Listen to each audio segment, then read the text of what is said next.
بسم الله الرحمن الرحيم إذا السماء انفطرت وإذا الكواكب انتثرت وإذا البحار فجرت وإذا القبور بعثرت علمت نفس ما قدمت وأخرت বিসমিল্লাহির রহমানির রহিম।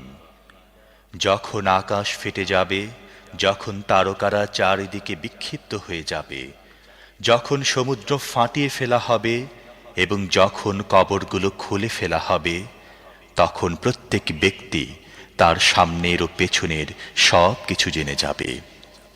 يا أيها الإنسان ما غرك بربك الكريم الذي خلقك فسواك فعدلك في أي صورة ما شاء ركبك كلا بل تكذبون بالدين وإن عليكم لحافظين كراما كاتبين يعلمون ما تفعلون।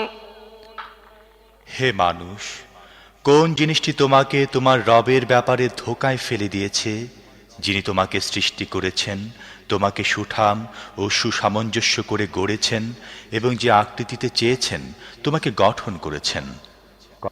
কখনো না, বরং আসল কথা হচ্ছে এই যে তোমরা শাস্তি ও পুরস্কারকে মিথ্যা মনে করছো, অথচ তোমাদের ওপর পরিদর্শক নিযুক্ত রয়েছে এমন সম্মানিত লেখকবৃন্দ যারা তোমাদের প্রত্যেকটি কাজ জানেন।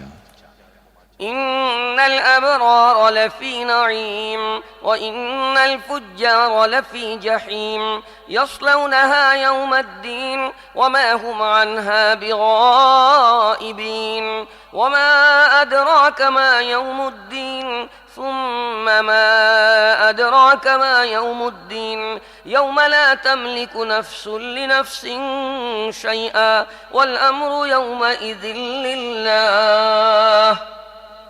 নিঃসন্দেহে নেক লোকেরা পরম আনন্দে থাকবে আর পাপীরা অবশ্যই যাবে জাহান্নামে। কর্মফলের দিন তারা তার মধ্যে প্রবেশ করবে এবং সেখান থেকে কোনো ক্রমে সরে পড়তে পারবে না। আর তোমরা কি জানো ওই কর্মফল দিনটি কি? হ্যাঁ, তোমরা কি জানো ওই কর্মফল দিনটি কি? এটি সেই দিন যখন কারোর জন্যে কোনো কিছু করার সাধ্য কারোর থাকবে না। ফয়সালা সেদিন একমাত্র আল্লাহর ইখতিয়ারে থাকবে।